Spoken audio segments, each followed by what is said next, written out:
வணக்கம் மக்களே. ஏஜென்ட் கிம் ரீஆக்டிவேட்டட் சீரிஸோட எபிசோட் 2 பற்றி தான் இந்த வீடியோவில் பார்க்க போகிறோம். அது வரைக்கும் ஃபர்ஸ்ட் ஆஃப் ஆல் எபிசோடோடைய ஆரம்பத்திலே 2008 நார்த் கொரியாவை தான் நமக்கு காமிக்கிறாங்க. அதாவது நார்த் கொரியாவில் இருக்கலாம் சவுத் கொரியா மேலே ரொம்ப கடுப்பாக இருக்காங்க. ஏன்னு கேட்டிங்கன்னா நார்த் கொரியாவை சேர்ந்த 3 விதமான சோல்ஜர்ஸ் 3 விதமான இடத்துல இறந்து போயிருக்காங்க. அதுக்கு ரீசனாக இருக்குது யாருன்னு கேட்டிங்கன்னா சவுத் கொரியன் இன்டெலிஜென்ஸ் பியூரோடைய டெபுட்டி டைரக்டர் தான். அவருடைய நேம் சியான்சியானன்றது. அவரை கொள்றதுக்காக இவங்க ஒரு அசாசினேஷன் மிஷினை நடத்த ஆரம்பிக்கிறாங்க. அந்த மிஷினுடைய மெயின் லீடாக அமையிறது தான் நம்ம கதையுடைய கதாநாயகனான ஏஜென்ட் கிம். அவர் தான் இந்த மிஷினை பண்ண போகிறாரு. கடைசியாக தான் இந்த டெபுட்டி டைரக்டருமே ஒரு இடத்துக்கு போகலான்னு இருக்காரு. அதில் ஒரு காரில் போயிட்டு இருக்கும்போது அந்த விஷயம் தெரிஞ்ச ஏஜென்ட் கிம் என்ன பண்ணுறான்னா வேகமே ஒரு பைக் மூலியமாக சேஸ் பண்ண ஆரம்பிக்கிறாரு. கடைசியாக தான் அந்த கார் வந்து ஒரு டனல் கிட்ட போக ஆரம்பிக்குது. இதுதான் சரியான சமயம் ஏஜென்ட் கிம் புரிஞ்சுக்கிறாரு. அதனால் அந்த டனலில் இருக்கக்கூடிய மற்ற கார்ட்ஸை இவர் கொள்றதை முட்டாமல் அது மூலியமாக அந்த இடத்துல இந்த டெபுட்டி டைரக்டருடைய காரை இவர் எடுத்துக்கிறாரு. அந்த கார் மூலியமாக அந்த இடத்த விட்டு ஒரு தப்பிக்கலாம் ட்ரை பண்ணுறாரு. இருந்தாலும் எதிர சில கார்ட்ஸ்லாம் இருக்காங்க. அந்த கார்ட்ஸ்லாம் மாறிட்டு இவர் போகிறது மட்டும் அப்படியே அங்கே இருக்கக்கூடிய பாலத்தில் இவருடைய காரை விட்டுடுறாரு. அது மூலியமாக அந்த டெபுட்டி டைரக்டர் இறந்து போயிடுறாரு. ஆனால் கடைசியாக தான் நியூஸில் என்ன சொல்ல ஆரம்பிக்கிறாங்கன்னா டெபுட்டி டைரக்டர் நார்த் கொரியன்ஸ் தாக்க ட்ரை பண்ணியிருக்காங்க. அது மூலியமாக ஒரு நார்த் கொரியன் ஏஜென்ட் மூலியமாக டெபுட்டி டைரக்டர் கிட்னாப் பண்ணியிருக்காங்க. ஆனால் அந்த முயற்சியில் அந்த நார்த் கொரியன் ஏஜென்ட்டும் சரி டெபுட்டி டைரக்டர் சரி இறந்துட்டாங்கன்ற மாரி சவுத் கொரியன் நியூஸில் போக இந்த விஷயங்கள்லாம் நார்த் கொரியாவில் இருக்க ஜென்ரல் கேட்டுக்கிட்டு இருக்காரு. இந்த ஜென்ரலுக்கு முன்னவே ஹீரோனை பெருசாக பிடிக்காதுன்னு நினைக்கிறேன். அதில் ஹீரோ இறந்து போன நியூஸை கேட்டு இவருமே கொஞ்சம் சந்தோஷப்படுறமே காமிக்கிறாங்க. ஆனால் ஹீரோ ஒன்றும் இறந்துலாம் போல் ஜஸ்ட் டெத்தை மட்டும் தான் ஃபேக் பண்ணியிருக்காரு. அது மூலயமா ஹீரோ ஹாஸ்பிட்டலுக்கு பதட்டோடு வராரு. ஏன்னு கேட்டிங்கன்னா கூடி சீக்கிரம் மிஞ்சி பிறக்க போகிறாங்க. அதில் இவங்க ஒய்ஃப் எந்த ரூமில் இருக்காங்கன்ற மாரி மொத்த டீட்டெயில்ஸுமே விசாரிக்கிறது மட்டும் இல்லாமல் கடைசியாக தான் வராரு. அந்த இடத்துக்கு வந்த டாக்டர் முதல் வேலையாகவே சாரி கேட்க ஆரம்பிக்கிறாரு. அவருடைய முகத்தில் சோகம் இருக்கிற விஷயத்தை ஹீரோ புரிஞ்சுக்கிறாரு. குழந்தை இப்போதைக்கு ஹெல்த்தியாக தான் இருக்குங்க. அம்மாவை பற்றி சொல்ல முடியலன்ற மாரி அவங்களும் சொல்ல அதை கேட்டுக்கின ஹீரோ கடைசியாக தான் மிஞ்சியை பார்க்கறது மட்டும் இல்லாமல் அந்த இடத்துல மிஞ்சியோடைய அம்மாவே பார்க்க போகிறாரு. அந்த இடத்துல யூஜின் கடைசியாக தான் என்ன சொல்கிறாங்கன்னா நீங்கள் நம்ம குழந்தைய நல்லா வளர்ப்பீங்கன்னு நான் நினைக்கிறேன். நம்ம குழந்தையோட பேர் மிஞ்சி. அதில் எக்காரணம் கொண்டு நம்ம குழந்தைய விட்டுறாதீங்க. நீங்கள் உலகத்துலேயே நம்ம குழந்தைக்கு ஒரு சிறந்த அப்பாவாக இருக்கணும். எக்காரணம் கொண்டு அவளை கைவிட்டுறாதீங்க. அவளை காப்பாற்றுங்கன்ற மாரி அவங்களுடைய கடைசி வார்த்தையை சொல்லி அதே இடத்துல இறந்து போக இதை கேட்ட ஹீரோ ரொம்ப கோவம் அடைகிறாரு. அதில் கடைசியாக ஹீரோ நார்த் கொரியன் மிஷினை விட்டு வரணும்னு சொல்லிட்டு மொத்த நார்த் கொரியாவை குலுக்க ஆரம்பிக்கிறாரு. அந்த இடத்துல மொத்த நார்த் கொரியன் ஏஜென்சி மிரட்டுறது மட்டும் இல்லாமல் இதுதான் என்னுடைய கடைசி மிஷின், இதுக்கப்புறம் நான் எதுவும் பண்ண போகிறது கிடையாது, உங்களுக்கு கீழே இதுக்கு மேலே இருந்து நான் இருக்க போகிறது கிடையாதுன்னு சொல்லிட்டு நார்த் கொரியா விட்டு தலைமறைவாக இருந்திருப்பார். அதுக்கப்புறம் ஹீரோ ஒரு ஆர்டினரி மேனாக மாறுறது மட்டும் இல்லாமல் யாருக்குமே இவரை பற்றி தெரியாமல் ஒரு நிம்மதியான லைஃப்பை வாழ ஆரம்பிச்சிருந்திருப்பார். அவருடைய குழந்தையோட அதிக டைமை இவர் ஸ்பெண்ட் பண்ணுறாரு. எவ்வளோ பாசத்தை தர முடியுமோ அவ்வளோ பாசத்தை ஒரு மிஞ்சி மேலே காமிக்க ஆரம்பிக்கிறாரு. அந்த சமயத்தில் இவங்க ஒய்ஃப் சொன்ன எல்லா வார்த்தைகளும் தான் ஹீரோடைய மைண்டில் போகுது. அடுத்த சீனில் நமக்கு நம்ஹூனை காமிக்கிறாங்க. அந்த இடத்துல நம்ஹூனுமே டியூஷன்லாம் முடிச்சுட்டு அந்த இடத்துக்கு நடந்து வந்து இருப்பார்.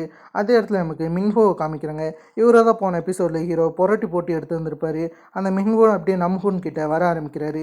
அந்த இடத்துல இருக்க நம்ஹூனுக்கு எதுவுமே புரியல.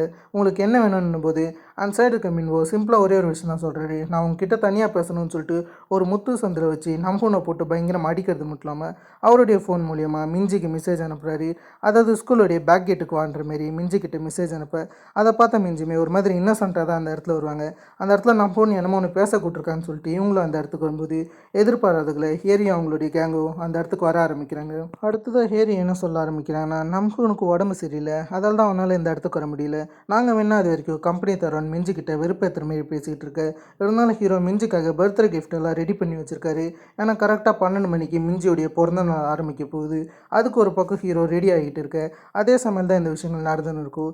கடைசியாக தான் மிஞ்சி என்ன சொல்கிறாங்கன்னா இன்னொரு வாட்டி என்கிட்ட மோதாத, எதுக்காக இந்த விஷயங்களை பண்ணுறன்ற விஷயம் எனக்கு சுத்தமாக தெரியல, இருந்தாலும் நான் இந்த ஸ்கூலை விட்டு போக போகிறேன், உன்னை அடித்தா கூட எனக்கு ஒன்றுமே கிடையாது, நீ நினைக்கிற மாரி ஒன்றும் என்னுடைய அப்பா கிடையாது, மற்றவங்கள தாண்டி என்னுடைய அப்பா வித்தியாசமானவர், அவர் ஒன்றும் உங்கள் அப்பா முன்னாடி முட்டி போட்டாருன்றதுனால அவரை குறைச்சி எடை போடாதுன்ற மாரி இவங்க ஹேரியை அடிக்கிற மாரி ட்ரெட்டன் பண்ண. அதில் கடுப்பான ஹேரி நீ என் நடிப்பேன்ற மாரி அவங்க தலையிலேயே தட்டிக்கிட்டு இருக்கும்போது ஒரு நிலைமைக்கு அப்புறம் கடுப்பான மிஞ்சி என்ன பண்ணுறாங்கன்னா ஹீரியை போட்டு பயங்கரமாக அடிக்கிறாங்க.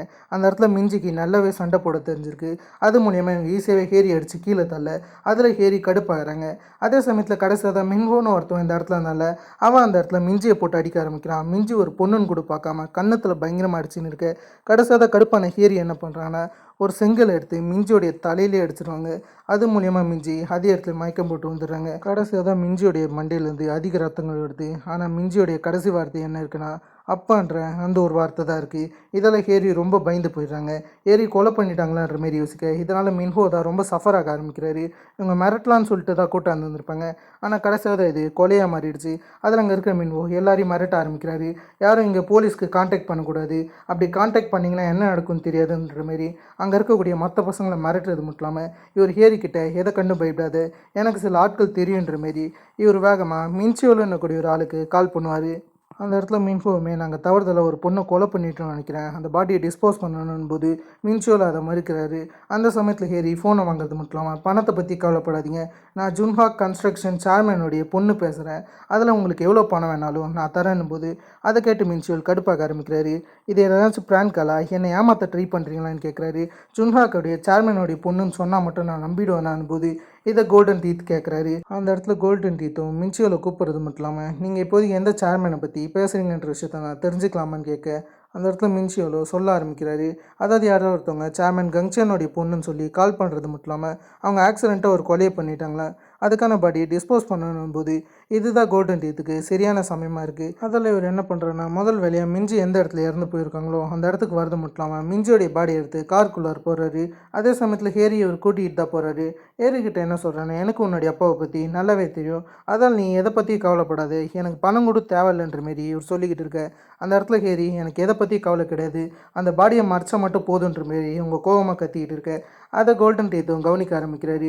நீ உன்னுடைய அப்பா மாரி தான் இருக்கன்ற மாரி இவருமே பேசிகிட்டு இருக்காரு. அதுக்கு அடுத்தது ஹேரியோடைய வீடு வந்துடும். அந்த வீட்டில் ஒரு இறக்கி விடுறது மட்டும் இல்லாமல் என்ன சொல்கிறான்னா, இந்த விஷயம் எக்காரணம் கொண்டு உங்கள் அப்பாவுக்கு மட்டும் தெரியக்கூடாது, அதை பார்த்துக்கொன்ற மாரி மிஞ்சியோடைய மேட்ரை பற்றி பேசிகிட்டு இருக்காரு. இதுக்கப்புறம் நம்ம போன எபிசோட் முடிஞ்ச இடத்துக்கு வரும். அந்த இடத்துல ஹீரோ ரொம்ப கோவத்தோட மின்ஹோவுடைய கழுத்தை நடிச்சுன்னு இருப்பார். அந்த சமையல் தான் மின்ஹோ இதுக்கெலாம் பின்னாடி இருக்குது மின்சியோலுன்னு சொல்கிறாரு. கடைசியாக மின்சியோல் எந்த இடத்துல இருப்பாரோ அந்த விஷயத்தையுமே ஹீரோ கிட்ட சொல்ல, அதில் ஹீரோ மின்சியோலை தேடி போகலான்னு இருக்காரு. இந்த விஷயத்தினால ஹீரோ அவருடைய வேலைக்கு போகல. எப்பயுமே ஹீரோ லீவோ இல்லைனா வேலைக்கு லேட்டாவோ போனது கிடையாது. இந்த வாட்டி ஹீரோ லீவு போடுறது மட்டும் இல்லாமல் மின்சியோலை தேடி வேகமாக போக ஆரம்பிக்கிறாரு. அதுக்கு முதல் வேலையை அவருடைய கோட்டை மாற்றுறாரு. அதுக்கு அடுத்தது அவருடைய கிளாஸில் மறைச்சி வச்சிருக்கக்கூடிய ஒரு சூட் கேஸ் எடுக்க ஆரம்பிக்கிறாரு. அந்த சூட் கேஸோட மின்சியோலை பழி வாங்கலான்னு இருக்காரு. அது மூலியமாக இவர் மின்சியோலுடைய வீட்டுக்கு வெளியே நிற்கிறாரு. இந்த மின்சியோல் யாருன்னு கேட்டிங்கன்னா, சில ஆர்கான் டிராஃபிக்கிங்லாம் பண்ணுவாங்களே அந்த மாதிரியான ஒரு கும்பலை சேர்ந்தவங்க தான். சில பேருக்கு கடன் தரது மட்டும் இல்லாமல் அவங்க கடன் தரலாம் அவங்களுடைய ஃபேமிலி மெம்பர்ஸோடைய ஆர்கான் எடுத்துருவேன்னு சொல்லிட்டு இவன் மிரட்டிக்கிட்டு இருப்பான். அதுக்கு தான் அந்த இடத்துல ஒரு அப்பா கெஞ்சிக்கிட்டு இருப்பார். ஆனால் இந்த அப்பா இவங்க அடிக்கிறது மட்டும் இல்லாமல், நீ முன்னவே கான்ட்ராக்டில் சைன் போட்டிருக்க, அதுக்கு பதிலாக அவன் பொண்ணுடைய ஆர்கான் எடுக்க போகிறன்ற மாரி இவருடைய பொண்ணுடைய ஆர்கான் எடுக்கலான்னு இருப்பாங்க. இதே சமயம் தான் யாரோ ஒருத்தவங்க கதவை தட்டுற மாரி இருக்கும். அதெல்லாம் மின்சியோலுமே அதை போய் பாருங்கன்னு போது சரின்னு பார்க்க போன குத்தத்துக்கு அந்த இடத்துல ஹீரோ என்ன பண்ணுறான்னா, ஒருத்தன் கதவை திறந்து வந்திருப்பான், அவனை எட்டி உதைக்கிறது மட்டும் இல்லாமல் அங்கே இருக்கக்கூடிய சரௌண்டிங்கை அவர் கவனிக்க ஆரம்பிக்கிறாரு. அதில் முக்கியமாக அந்த இடத்துல ஒரு பொண்ணுடைய ஆர்கான் எடுக்கிற விஷயத்த பார்க்குறாரு. இது ஹீரோவுக்கு ரொம்ப கோவமாகுது. அந்த இடத்துல உங்கள் பொண்ணு இருந்தால் எப்படி இருக்குன்னு ஹீரோ யோசிச்சு பார்க்குறாரு. அதில் முதல் வேலையை அவர் என்ன பண்ணுறான்னா, இந்த வெளியே ஆர்கான் திருடுற பசங்களாக இருக்காங்களா அவங்க மொத்த பேர் அடிக்கிறது மட்டும் இல்லாமல் கடைசியாக தான் உள்ளார இருக்க மின்சியோல் கிட்ட வராரு. அந்த இடத்துல ஒருத்தவன் ஹீரோ கூட சண்டை போடலான்னு ட்ரை பண்ணி வந்திருப்பான். ஆனால் ஹீரோ அவனுடைய மாரில் குத்துறது மட்டும் இல்லாமல் கடைசியாக தான் அந்த இடத்துல தெரிச்சு உடனே மின்சியோலை சேஸ் பண்ணி போகலான்னு இருக்காரு. ஹீரோ முன்னவே யாருனாச்சும் ஒருத்தவங்க தப்பிப்பாங்கன்னு சொல்லிட்டு அந்த இடத்துல ஒரு கம்பியை வச்சுருந்துருப்பாரு. அதில் மாட்டி இந்த இடத்துல மின்சியோலோட காலை வெட்டுப்பட்டுருது. அதெல்லாம் மின்சியோலால் இதுக்கப்புறம் ஓட முடியாது. கடைசியாக தான் ஹீரோ மின்சியோலை பிடிச்சிட்டாரு. இதுக்கு பேரலாகவே ஒரு வீடியோ ஃபேமஸ் ஆகிற மாதிரி காமிக்கிறேங்க. அதாவது ஜின்ஷியோல் பப்ளிக் கிட்ட சண்டை போட்டுருந்துருப்பார்ல, அந்த வீடியோ செம்ம ஃபேமஸ் ஆக ஆரம்பிக்குது. அந்த வீடியோ எல்லாருமே பார்க்க ஆரம்பிக்கிறேங்க. இந்த வீடியோ கடைசியாக தான் நார்த் கொரியன்ஸை பார்க்க ஆரம்பிக்கிறாங்க. இது மொத்தத்தையுமே நார்த் கொரியன்ஸ் கவனிக்கிறது மட்டும் இல்லாமல் சர்வலன்ஸ் ரூம்லேருந்து அதில் இருக்கிறது யாருன்னு இவங்க செக் பண்ணி பார்க்குறாங்க. அதில் கடைசியாக தான் ஏஜென்ட் கிம் மாட்டியிருக்கிற விஷயத்தை இவங்க கவனிக்கிறாங்க. ஏஜென்ட் கிம் இது வரைக்குமே தலைமறைவாக தான் இருப்பார். எங்கேயுமே ஏஜென்ட் கிம் இறந்த மாரி ரிப்போர்ட்டே கிடையாது. அதே சமயத்தில் இவங்க ஏஜென்ட் கிம் ஒரு தேச துரோகின்னு வச்சுருக்காங்க. ஏஜென்ட் கிம் நார்த் கொரியாவுக்கு தான் இதுக்கு முன்னாடி வேலை செஞ்சுருக்காரு. ஆனால் கடைசியாக ஹீரோ சவுத் கொரியாவுக்கு போகிறது மட்டும் இல்லாமல் நார்த் கொரியாவுடைய முதுகுலேயே குத்தி இருந்திருப்பார். அதில் ரொம்ப பாதிக்கப்படுறது யாருன்னு கேட்டிங்கன்னா, நார்த் கொரியன் இன்டெலிஜென்ஸ் பிரிவுடைய ஜென்ரல் தான். இவருடைய நேம் யோங்ரியாங்கன்றது. இவரை ஞாபகம் வச்சுக்கோங்க. அந்த இடத்துல இவருமே ஹீரோடைய தலை நமக்கு வேணும், அவனை எப்படினாச்சும் இந்த இடத்துக்கு கொண்டாடணும், சவுத் கொரியாவுக்கு போயாச்சும் அவனை எப்படினாச்சும் பிடிக்கணும்னு சொன்னால் அங்கே இருக்கிறவங்களாம் ஏகப்பட்ட விஷயங்கள் பேசுகிறாங்க. அதுக்கு நடுவில் முக்கியமாக என்ன சொல்கிறாங்கன்னா, இப்போ தான் நார்த் கொரியாவுக்கு சவுத் கொரியாவுக்கு நடுவில் எல்லா விஷயமும் சுமூகமாக போகுது, இப்படி போட்ட ஒரு விஷயம் பேசினா ரொம்ப பிரச்சனை ஆகிடும்னு யோசிக்கிறாங்க. அதால் சவுத் கொரியாவுக்கு ஒரு சின்ன ரெக்வஸ்ட் இவங்க அனுப்பலான்னு இருக்காங்க. அந்த ரெக்வஸ்ட் மூலயமா ஹீரோ எங்ககிட்ட ஒப்படைச்சிருங்கன்னு இவங்க சொல்லலான்னு இருக்காங்க. ஆனால் அந்த விஷயம் இந்த ஜென்ரலுக்கு சுத்தமாக பிடிக்கல. எப்படி இருந்தாலும் சவுத் கொரியன்ஸ் நம்மக்கிட்ட ஏஜென்ட் கிம்மை விட மாட்டாங்கன்னு சொல்லிட்டு இவருமே பயங்கர கோவமாக இருக்காரு. அந்த சமையல் தான் அங்கே இருக்கக்கூடிய ஒரு ஜென்ரல், எதுக்கு எல்லாருமே ஏஜென்ட் கிம்மை பார்த்து ரொம்ப வைப்பறீங்க, ஏஜென்ட் கிம்மை தோக்கடிக்கிற அளவுக்கு நம்ம குரூப்பில் யாருமே கிடையாது, நம்ம குரூப்பில் தான் அதிக ஆட்கள் இருக்காங்களேன்னு போது அந்த இடத்துல இருக்கிற யோங் ரியாங்கும் நீ ஏஜென்ட் கிம்மை தோக்கடிக்குது அவ்வளோ சுலபமாக நினைக்கிற ஏஜென்ட் கிம்மை தோக்கடிக்குன்னா அது ஒரே ஒருத்தனால மட்டும் தான் முடியுன்ற மாரி இவங்க யங்குன்னு கூடிய ஒரு பர்சனை பற்றி மென்ஷன் பண்ணுறாங்க. இந்த யங் யாருன்னு கேட்டிங்கன்னா சவுத் கொரியன் பார்டருக்கு போகிறது மட்டும் இல்லாமல் அங்கே இருக்கக்கூடிய ஒரு யூனியனை சிம்பிளாக காலி பண்ணி இருந்திருப்பாரு. அந்த அளவுக்கு மாசான ஒரு ஆள் தான் இவர். ஆனால் இப்போதைக்கு அந்த ஆள் இறந்து போனதுனால இவங்களால எதுவுமே பண்ண முடிஞ்சிருந்திருக்காது. அந்த மாதிரியான ஒரு ஃபைனஸ்டான வாரியர் இவங்களால தேடி இருக்க முடியாது. அந்த சமயம் தான் அவங்களுக்கு யாங்கோடைய பிரதரை பற்றி தெரிய வருது. அதனால் அந்த இடத்துல இருக்க ஜென்ரலுமே நான் யாங்கோடைய பிரதரை பார்க்கணுன்ற மாதிரி சொல்கிறாரு. ஏன்னா அந்த பிரதர் மூலியமாக இவர் எதனாச்சும் பண்ணலான்னு இருக்காரு. ஏன்னா எங்களுடைய பிரதருக்குமே எங்கிட்ட இருக்கக்கூடிய சில ஸ்கில்ஸ்லாம் பக்காவாக இருந்திருக்கும். அதை பற்றி தான் இவர் பேசிகிட்டு இருக்காரு. இதெல்லாம் காமிச்சதுக்கப்புறம் சவுத் கொரியாவை காமிக்கிறேங்க. அந்த இடத்துல சவுத் கொரியாவுக்கு ஏஜென்ட் கிம்மை பற்றி தெரிய வந்திருக்கும். அதை விசாரிக்கிறதுக்காக எஸ்எம்டிஎஸ் சேர்ந்து கோக்ஷியோலுன்னு கூடிய ஒரு கேரக்டர் வந்திருந்திருப்பாரு. அந்த இடத்துல இவருமே வரது மட்டும் இல்லாமல் ஏஜென்ட் கிம்மை பற்றி விசாரிச்சுட்டு இருக்காரு. இதுக்கு முன்னாடி ஏஜென்ட் கிம் ஏகப்பட்ட மிஷின்ஸ் பண்ணியிருக்காரா. அந்தமாரி ஒவ்வொரு மிஷினாக இவங்க சொல்லிகிட்டு இருக்காங்க. ஆனால் இவருக்கு அது முக்கியம் கிடையாது. இப்போது என்ன விஷயன்ற மாரி அங்கே இருக்கிற ஆட்கள் கிட்ட கேட்கும்போது தான் நார்த் கொரியன்ஸ் ஒரு சின்ன சமானம் விட்டுருக்காங்க. அதாவது நார்த் கொரியன்ஸ் என்ன சொல்லியிருக்காங்கன்னா இப்போது ஏஜென்ட் கிம்மை அவங்க கிட்ட ஒப்படைக்கணும்னு சொல்லியிருக்காங்க. ஆனால் அந்த விஷயத்தை குக்ஷியோல் ரிஜெக்ட் பண்ண ஆரம்பிக்கிறாரு. நார்த் கொரியன்ஸோடைய ரெக்வஸ்ட்டுக்கு நம்ம பணி புரியக்கூடாது, அதில் நம்ம வேறு சில விஷயங்கள் பண்ணணுன்ற மாரி நார்த் கொரியன்ஸ் கண்டுபிடிக்கிறதுக்கு முன்னாடி இவங்க எப்படின்னாச்சும் ஏஜென்ட் கிம்மை கண்டுபிடிக்கலான்னு இருக்காங்க. இதுக்கு பேரலாகவே ஹீரோவை அந்த மின்ஷியோவில் அடிக்கிறது மட்டும் இல்லாமல் மரியாதை என்கிட்ட உண்மையை சொல்லு, இதுக்கு பின்னாடி யார் இருக்கான்னு கேட்டால் இந்த இடத்துல இருக்கிற மின்ஷியோலோ எனக்கு உண்மையாலுமே தெரியாது, அவங்க எல்லாருமே என்ன டெலகிராம் மூலியமாக தான் காண்டாக்ட் பண்ணுவாங்க, நான் நினச்சா அவங்கள காண்டாக்ட் பண்ண முடியாது, அவங்க நினச்சா மட்டும்தான் என்னை காண்டாக்ட் பண்ண முடியும், அவங்க எல்லா குரூப்பையுமே டெலீட் பண்ணிவிடுவாங்கன்னும் போது ஹீரோவுக்கு டெலகிராம்னா என்னன்னே தெரியல. டெலகிராம்னா என்னன்னு கேட்கும்போது அவனுமே அதை பற்றி கூட தெரியாமல் நீ ஏன்டா இருக்குன்னு ஓவராக பேச.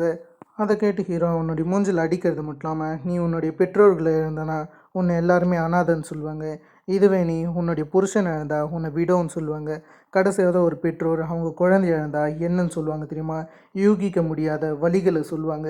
அவங்க மனசில் இருக்கிற வலியை யூகிக்கவே முடியாதுன்ற மாரி இவர் துப்பாக்கி எடுக்கலான்னு இருக்கும்போது திடீர்னு ஒரு மெசேஜ் வரும். அதை பார்த்த ஹீரோவும் யார் இந்த குரூப்பில் மெசேஜ் அனுப்புகிறாங்கன்னு சொல்லிட்டு அவங்களுக்கு ஃபோன் பண்ணுவார். ஆனால் அந்த சைடில் இருக்கவங்களுக்கு சந்தேகம் வருது. ஏன்னா மின்சுவல் ஃபோன் பண்ணதான் இன்ஃபார்ம் பண்ணி வந்திருப்பான்.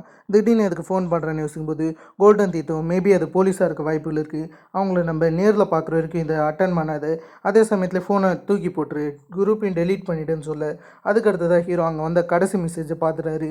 அந்த மெசேஜை பார்த்ததுக்கப்புறம் ஹீரோக்குள்ளார அடக்க முடியாத ஒரு கோவம் வருது. துப்பாக்கி எடுத்து அதே இடத்துல மின்சியோவில் கொல்லலான்னு நினைக்கிறாரு. அந்த மெசேஜ் என்னன்னு கேட்டிங்கன்னா கடைசியாக மின்சியோடைய பாடியை டிஸ்போஸ் பண்ணுறதை பற்றி இவங்க மெசேஜ் அமைச்சிருந்துருப்பாங்க. அந்த விஷயத்த தான் ஹீரோ பார்த்து கண்ணீர் மழை அவனை சுடலான்னு இருக்காரு. கடைசியாக தான் அந்த இடத்துக்கு போலீஸ் ஆஃபீஸர்ஸ் டேசர் கன்னோட வர ஆரம்பிக்கிறாங்க. ஹீரோவை கன்னை கீழே இருக்க சொல்கிறாங்க. பொதுவாக சவுத் கொரியாவை பொறுத்த வரைக்கும் கன்னுன்றது இல்லீகல், ஒரு சிவிலியன் கிட்ட இருக்கவே கூடாது. அதில் போலீஸ் ஆஃபீஸர்ஸ் அந்த இடத்துக்கு வர இதெல்லாம் இருக்கும்போது இதில் ரொம்ப பதட்டமாக இருக்குது ஹேரி தான். அதில் ஹேரியுமே எதனாச்சும் ஸ்கூல் பொண்ணுடைய பாடி கிடச்சிதான்னு சொல்லிட்டு அதெல்லாம் நியூஸில் போட்டு பார்த்துக்கிட்டு இருப்பாங்க. ஏரிக்கு தான் இந்த இடத்துல ரொம்ப பயமாக இருக்கும். அவங்களும் ஹீரோவை பார்த்து ஏகப்பட்ட விஷயங்களை வச்சுன்னு இருக்காங்க. உண்மையாலுமே யார் ஹீரோ நீங்கள் வச்சுன்னு இருக்கும்போது அதே சமயம் தான் அந்த இடத்துக்கு கங்ஷன் வர ஆரம்பிக்கிறாரு. அந்த இடத்துல கங்ஷனுக்கு உங்கள் பொண்ணுக்கு என்னமோ ஒரு பிரச்சனைன்ற விஷயம் புரிய வருது. ஏன்னா உங்கள் பொண்ணு வீட்டுக்கு வந்ததுலேருந்து ரூமை விட்டு வெளியே வரலன்னு இவருக்கு தெரிய வருது. அதெல்லாம் இவங்க பொண்ணுக்கிட்ட போகிறது மட்டும் இல்லாமல் நீ எதுக்காக இந்த மாரி இருக்க, எது நீ அந்த பொண்ணை பற்றி தான் வச்சுன்னு இருக்க, உன்னை ஒரு பொண்ணை அடிச்சிட்டான்னு சொல்லிட்டு நீ கவலைப்படாத, அவளை மாரியான பொண்ணுங்களா அப்படிப்பட்டவங்க தான், அவள் ஒரு ஏழ்மையான குடும்பத்துலேருந்து வந்திருக்கிறதால தான் அவள் இப்படி இருக்கா, எக்காரணம் கொண்டு அவளை பற்றி யோசிக்காத, உனக்கு கீழே இருக்கிற ஆட்களை பற்றி அவ்வளோ சிந்திக்காதன்னு சொல்லு. அதை கேட்ட ஹேரியுமே அவங்க அப்பாவை பற்றி தெரியுமான்ற மாரி திடீர்னு ஹீரோவை பற்றி கேட்க அதை கேட்ட கங்ஷனும் அதை பற்றி நீ கவலைப்பட வேண்டிய அவசியமே கிடையாது, இதுக்கு மேலே யாருனாச்சும் ஒருத்தவங்க உன் மேலே கையை வச்சா அடுத்த வாட்டி உன் மேலே கையை வச்சா என்ன நடக்குன்ற விஷயத்த அவங்களுக்கு காமின்னு இவர் பேசிக்கிட்டு இருக்க. இன்னொரு பக்கம் கோல்டன் டீத்தை காமிச்சா அவங்களுடைய ஆட்கள்லாம் நீங்கள் எதுக்கு அந்த ஹேரி பொண்ணுக்கிட்ட இருந்து கொஞ்சம் கூட பணம் வாங்கலை, அவகிட்ட அதிக பணம் இருக்குமே, பிளாக்மெயில் பண்ணியே நம்ம அதிக பணத்தை கறந்துருக்கலான் போது அதை கேட்டு கோல்டன் தீத்தும் அந்த மாதிரியான தவறான செயலை மட்டும் நம்ம பண்ணவே கிடையாது, ஏன்னா உங்களுக்கு இன்னும் அவனை பற்றி சுத்தமாக தெரியல, அந்த கங்ஷன் நீங்கள் நினைக்கிறதோட ரொம்ப மோசமானவன், அவனும் ஆரம்பத்தில் நம்மள மாரி ஒரு ரவுடியாக இருந்தான், ஆனால் கடைசியாக அவனுக்கு கீழே ஒரு கன்ஸ்ட்ரக்ஷன் கம்பெனி உருவாக்கினான், ஏகப்பட்ட ப்ராஜெக்டை எடுத்துக்கிட்டான், அதில் ஏகப்பட்ட பேர் இருந்தாங்கன்ற மாரி 2016 நடந்த ஒரு விஷயத்தை காமிக்கிறாங்க. அதில் ஒருத்தர் கன்ஸ்ட்ரக்ஷனை ரொம்ப டிலே பண்ணிருப்பார். அது இந்த சைடுக்கு கங்ஷனுக்கு சுத்தமாக பிடிச்சிருந்துருக்காது. அதெல்லாம் அந்த ஆளை செமையாக திட்டிகிட்டு இருக்காரு. அங்கே இருக்கிறவமே கங்ஷனை பார்த்து பயப்பட ஆரம்பிக்கிறாரு. அதில் முட்டி போட்டு கங்ஷன் கிட்டே கெஞ்சிக்கிட்டு இருக்க. ஆனால் இதை கங்ஷன் ஏற்றுக்கிற மாதிரியே தெரியல. என்னை பார்த்தா என்ன உனக்கு முட்டாளாட்டமாக தெரியுது, நீ கெஞ்சினவொடனே நான் ஈஸியாக விட்டுருவேனான்ற மாரி சொல்கிறது மட்டும் இல்லாமல் அப்படியே கீழே சில பாட்டில்களில் கொட்டுறது மட்டும் இல்லாமல் அந்த ஆளுடைய மூஞ்சை அதுலேயே அச்சு எடுக்க ஆரம்பிக்கிறாரு. இதெல்லாம் கேட்டவொடனே அந்த ஆட்களும் அவன் சைக்கோ பார்த்துன்னு நினைக்கிறேன், அவன் கூட இதுக்கு வேலை செய்கிறீங்கன்ற மாரி கோல்டன் டீத் கிட்ட கேட்டால் அந்த இடத்துல கோல்டன் எடுத்தோம். நான் எத்தனை வாட்டி தான் உங்ககிட்ட சொல்கிறது, நான் அவனுக்காக கடமைப்பட்டிருக்கேன். அதுக்காக தான் இந்த மொத்த விஷயத்தையுமே சந்தர்ப்ப சூழ்நிலைக்காக பண்ணிக்கிட்டு இருக்கேன்ற மாதிரி இவர் சொல்லிக்கிட்டு இருக்காரு. நெக்ஸ்ட் சீனில் நார்த் கொரியன் ஏஜென்ட்டான கங்சியாங்னு ஒரு கேரக்டர் காமிப்பாங்க. இவர் கடைசியாக தான் சவுத் கொரியாக்குள்ளார வர ஆரம்பிக்கிறாரு. இதுக்கு முன்னாடி யாங்ன்ற ஒரு ஆளை பற்றி யோங் சொல்லியிருந்திருப்பார்ல, அவருடைய பிரதர் தான் இவர். அந்த விஷயம் நமக்கு நல்லாவே தெரியுது. அதே சமயத்தில் சவுத் கொரியாவுக்குள்ளார சில நார்த் கொரியன் உளவாளிகளாக இருப்பாங்க. அதில் ஒரு ஆள் இந்த இடத்துல இருக்க கங்சியாங்க பார்க்கறது மட்டும் இல்லாமல் அவர்கிட்ட கன்னை தராரு. ஏன்னா நான் ஆரம்பத்துலேயே சொன்ன மாதிரி தான் சவுத் கொரியாவில் கன்னுன்றது இல்லீகல். அதில் நார்மல் சிவிலியன்ஸ் கிட்ட அவ்வளோ சீக்கிரமாக கன்னுன்றது கிடச்சிடாது. அது மூலியமாக இவர் கன்னை இவர்கிட்ட தர அந்த சமையல் தான் சைடில் இருக்கிற கங்சியாங்குமே நடந்த விஷயத்தை பற்றி யோசிக்கிறாரு. அந்த சைடு இந்த யோங்ரியாங் என்ன சொல்லியிருந்திருப்பான்னா, உன்னுடைய பிரதர் இந்த நாட்டுக்காக ரொம்பவே உழைச்சிருக்காரு. உன்னுடைய பிரதர் ரொம்ப தைரியமானவர். அவருடைய நம்பர் 66 இருந்துச்சு. கடைசியாக தான் அந்த நம்பர்ன்றது ஒரு துரோகிக்கு போக செஞ்சிச்சு. அவனுடைய பேர் தான் ஏஜென்ட் கிம்ன்றது. அவனை தேடி நாங்கள் உன்னை சவுத் கொரியாவுக்கு அனுப்புகிறோம். உன்னுடைய பிரதர்கிட்ட இருக்கிற மாரி உனக்கும் ஒரு தைரியம் இருக்குது. அதில் நீ சவுத் கொரியாவுக்கு போகணுன்ற மாரி இவர் வேகமாக சவுத் கொரியாவுக்கு அமுச்சு வச்சுருக்காங்க. அதால் தான் கங்சியாங் இந்த இடத்துக்கு வந்திருக்காரு. இந்த சமயத்தில் ஹான்சுமே பயங்கரமாக போலீஸ் ஆஃபீஸர்கிட்ட கட்டிக்கிட்டு இருப்பார். அதாவது பக்கத்தில் இருக்கிறவங்க பண்ணதுக்கு நான் என்ன பண்ண முடியும், நான் அங்கே இருக்கிற யார் மேலேயுமே கையை வைக்கல, சிசிடிவி ஃபுட்டேஜ் வேணால் செக் பண்ணி பாருங்கன்னு சொல்ல கடைசியாக தான் அங்கே இருக்கிற போலீஸ் ஆஃபீஸர் சிசிடிவி ஃபுட்டேஜை செக் பண்ணி பார்த்துட்டு இவர் வெளியே விட்டுறாங்க. அதில் இவருமே வெளியே போகும்போது எதர்ச்சியாக அந்த இடத்துல கங்சியாங்க நோட்டீஸ் பண்ண ஆரம்பிக்கிறாரு. இவர் கங்சியாங்க பார்த்தோன்னே நார்த் கொரியன்ன்ற விஷயத்தை புரிஞ்சுக்கிறாரு. ஆனால் இது ஜஸ்ட் இமேஜினேஷனாக இருக்குன்ற மாரி ஹான்சோ அதை ஈஸியாகவே கடந்து போயிடுறாரு. ஆனால் இந்த இடத்துல இருக்கிற கங்சியாங் கடைசியாக தான் என்ன பண்ணுறேன்னா, அங்கே வரக்கூடிய ஒரு போலீஸ் ஆஃபீஸரை பிடிக்கிறது மட்டும் இல்லாமல் அவருடைய ட்ரெஸ்ஸை மாற்றிக்கிட்டு ஜின்ஷியோவில் பார்க்க போகலான்னு இருக்காரு. அந்த சமையல் தான் ஜின்ஷியோல் ஃபுட்டுக்காக வெயிட் பண்ணுவார். அப்போ தான் இவர் அந்த சைடு இருக்கிறவருடைய முகத்தை பார்க்குறாரு. கங்சியாங்கோடைய முகத்தை பார்த்தோன்னே இவன் நார்த் கொரியன்ன்ற விஷயத்தை இவர் ஈஸியாக கண்டுபிடிச்சிடறாரு. அது மூலியமாக அவனுக்கு என்ன வேணும்னும் போது இவருமே நம்பர் 66 தேடி வந்த விஷயத்தை பற்றி சொல்ல அதை கேட்டு இவருமே நான் தான் நம்பர் 66ன்ற மாரி ஏகப்பட்ட காமெடியெலாம் பண்ணியிருக்காரு. ஆனால் இதுக்கெலாம் எனக்கு நேரம் கிடையாதுன்னு சொல்லிட்டு கங்சியாங் கடைசியாக தான் ஃபோட்டோவை காமிக்க ஆரம்பிக்கிறாரு.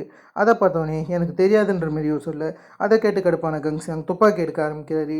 எல்லாமே புரிஞ்சிச்சு. அதில் இவருமே சிவிலியன்ஸ்க்கு எதுவும் நடக்கக்கூடாதுன்னு சொல்லிட்டு ஜின்சியோல் ஹீரோ எந்த இடத்துல இருக்காரோ அந்த அட்ரஸை கங்சியாங் கிட்ட சொல்ல அதை கேட்டோடனே அவனுமே டீசெண்டாக போயிடுவான். இருந்தாலும் இந்த இடத்த விட்டு நம்ம எப்படினாச்சும் போகணும்னு சொல்லிட்டு ஜின்சியோல் என்ன பண்ணுவார்னா, பக்கத்தில் ஒருத்தன் படுத்து இருந்திருப்பான், அவனுடைய வயிற்றில் ஓங்கி அடிக்கிறாரு. அவனுக்குமே ஃபிக்ஸ் வர மாரி ஆக அதில் போலீஸ் ஆஃபீஸர்ஸ் உள்ளார வரும்போது இதுதான் சரியான சமயம்னு அந்த இடத்த விட்டு ஒரு சின்ன கேப் மூலியமாக ஜின்ஷோல் தப்பிச்சிருவார்.